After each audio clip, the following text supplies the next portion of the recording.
Hello, content de te voir ici. Aujourd'hui, je te parle de l'anomalie d'Hervé Letellier. Je sais ce que tu es en train de te dire, t'as un an de retard mon loulou, ce bouquin a eu le Goncourt en novembre 2020. Alors oui, j'arrive un an après le buzz. Et alors? Peut-être y a-t-il encore des gens qui se posent la question de le lire ou des gens qui l'ont déjà lu et qui ont encore besoin de se défouler dessus. Alors oui, je me lance dans cette vidéo. J'imagine en tout cas que vous êtes nombreux à avoir déjà lu ce bouquin ou au contraire à vous y être refusé. N'hésite pas d'ailleurs à me dire dans les commentaires si tu as voulu le lire ou non et pourquoi, ce serait intéressant de voir les réactions des uns et des autres. Pour ma part, il était hors de question de ne pas lire l'Anomalie. Pour une fois qu'un bouquin de science-fiction français fait le buzz, je n'allais pas passer à côté. Et pourtant, c'est pas de la science-fiction. Mais si, c'est de la science-fiction, Madame Salamé, bon sang! Bon, ne nous emballons pas, j'y viens un peu plus tard, un peu de patience. Comme je le disais, peut-être que tu n'as pas lu l'Anomalie. Donc, on va commencer par un petit rappel sur le pitch de ce bouquin.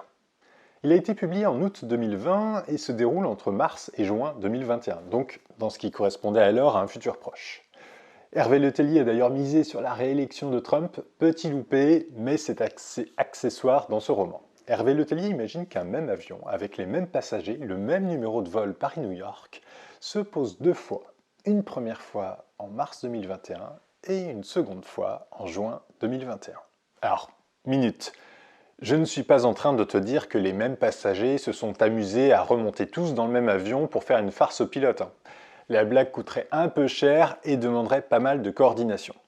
Non, ce que je t'explique, c'est qu'il y a une sorte de double de l'avion de Mars, passagers compris, qui est sorti du ciel en juin.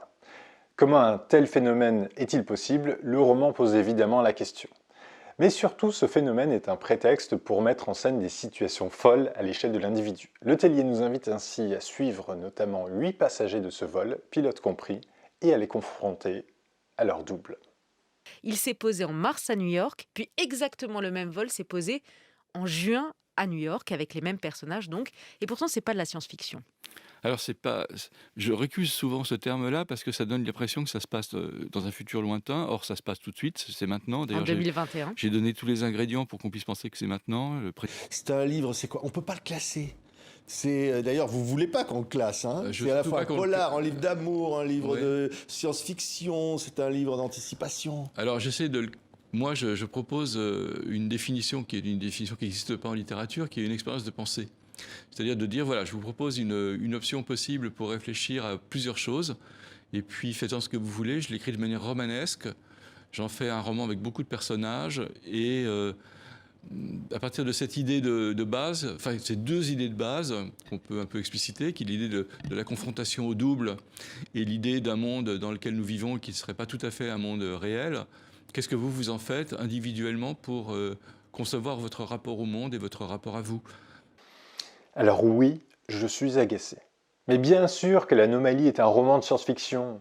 Le problème, c'est qu'il n'y a que dans le milieu de la science-fiction, quasiment, j'ai l'impression, qu'on a conscience de ça. Il y a en effet un problème en France avec la définition du genre de la SF. Ça fait bien longtemps que la définition de la SF ne se limite plus à imaginer un avenir avec des technologies évoluées. Oui, il est vrai que ça représente toujours une grande partie de la SF à travers l'anticipation et le space opéra par exemple. Mais la SF s'est étendue à bien d'autres sujets.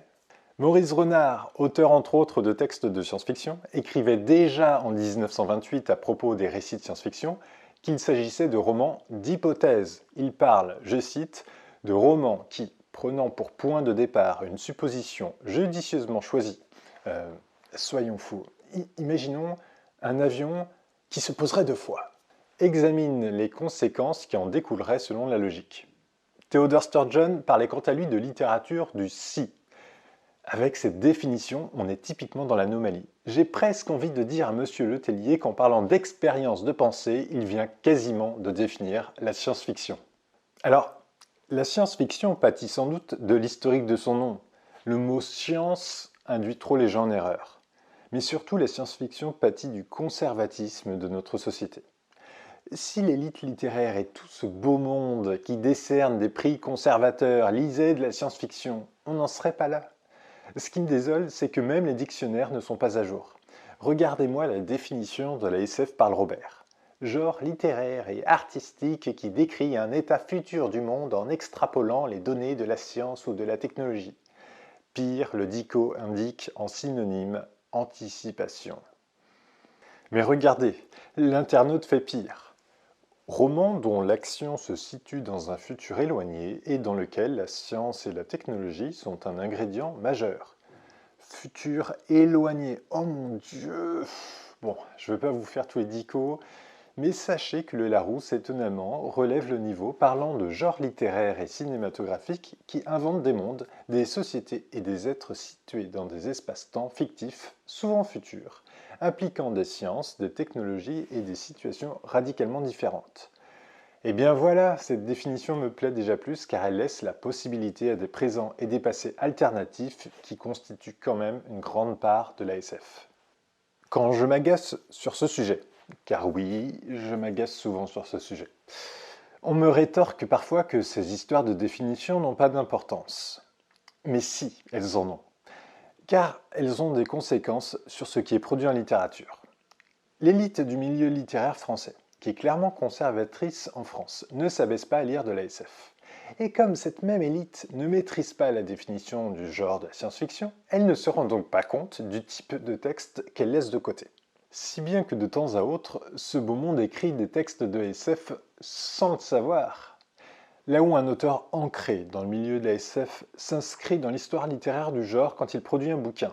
L'auteur qui, au contraire, snobe le genre et donc n'y connaît rien, croit à l'inverse réinventer la poudre avec son idée. Et comme malheureusement la plupart des grands médias de littérature sont aussi conservateurs, ils applaudissent cette réinvention de la poudre à deux mains, contaminant ensuite le grand public, lui aussi convaincu que ses idées sont novatrices. Heureusement, je trouve que la SF se démocratise de plus en plus et j'espère bien qu'un jour ces conneries seront derrière nous. Et voyons les choses de manière positive, un bouquin de SF a eu le prix Goncourt. Non mais c'est merveilleux. Ce qui l'est moins, c'est que si le même texte avait été publié par une collection de science-fiction, je sais pas moi, Lune d'encre par exemple, ce texte n'aurait jamais eu le Goncourt. Et si vous ne l'avez pas déjà fait, je vous invite à regarder ce que les médias et les critiques littéraires ont dit de l'anomalie. Tous ceux qui sont élogieux envers ce texte mettent systématiquement en avant la richesse de l'idée de cet avion qui se pose deux fois. Il n'y a donc pas de doute à avoir, hein. Le Goncourt a été décerné à ce bouquin pour son idée de SF. Non mais que tout ce beau monde aille donc écouter Mauvais Genre ou lire Bifrost, et ils vont découvrir un monde qui s'offre à eux. Hein. Vous imaginez Léa Salamé avec un Bifrost dans la main? Ouais, non, j'ai du mal. Alors maintenant, imaginons, faisons l'expérience de pensée uchronique, que ce bouquin ait été publié chez Lune d'encre, La Volte ou encore La Tellante. Je ne l'aborde donc pas avec cette colère que vous avez vue et décide de le lire. Quel est mon avis? J'ai trouvé l'idée de l'avion qui se pose deux fois assez astucieuse. Elle est simple, mais très efficace. Dans une des interviews que j'ai écoutées, Hervé Letellier souligne que les avions sont souvent utilisés en fiction car ils nous présentent un panel représentatif de la société. Et oui, c'est très juste, ça permet ici à Letellier de présenter des destins de personnes très différentes et bien choisies. Une avocate, un romancier, un architecte, un tueur à gages, etc. Et Letellier a par ailleurs imaginé des psychologies de personnages très différentes permettant de nous montrer des réactions très variées à cette même question, comment gérer le fait d'avoir soudain un double. Au passage, si tu as en tête d'autres bouquins où un personnage se confronte à son double, ça m'intéresse vachement. N'hésite pas à le mettre dans les commentaires. Parce que pour ma part, j'ai en tête seulement deux romans, Dark Matter de Blake Crouch et Le Voyageur imprudent de René Barjavel. Mais dans les deux cas, en fait, la confrontation avec son double n'est pas au cœur de l'intrigue. Donc c'est pas vraiment de bons exemples. Donc si tu as des références un peu plus pertinentes que les miennes, n'hésite pas à le mettre en commentaire. Merci. Bon. Un avion qui se pose deux fois, 8 passagers bien choisis, ça fait un peu recette de cuisine. Et c'est justement une des critiques qui a été faite à ce bouquin. Beaucoup disent que c'est un roman fabriqué. Nelly Caprielian indiquant même sur Le Masque et la Plume que c'est fabriqué comme un film de Netflix.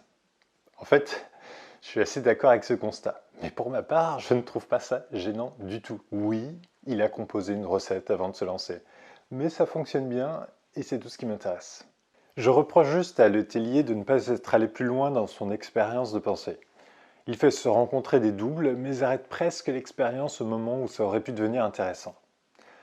Enfin, je retiens un style d'écriture simple, mais agréable, avec une touche d'humour de temps en temps qui est la bienvenue. J'ai donc passé un moment agréable à lire ce bouquin, sans que ce soit décoiffant. Et bien que le refus de Letellier de présenter son roman comme un texte de SF m'agace profondément, je retiens que les mentalités évoluent, qu'une idée de SF a permis à un bouquin d'avoir le Goncourt. Non mais c'est fou quand on y pense. Allez, c'est le moment où on s'abonne et qu'on clique sur le petit pouce bleu. Allez, je te dis à très vite sur Miroir SF.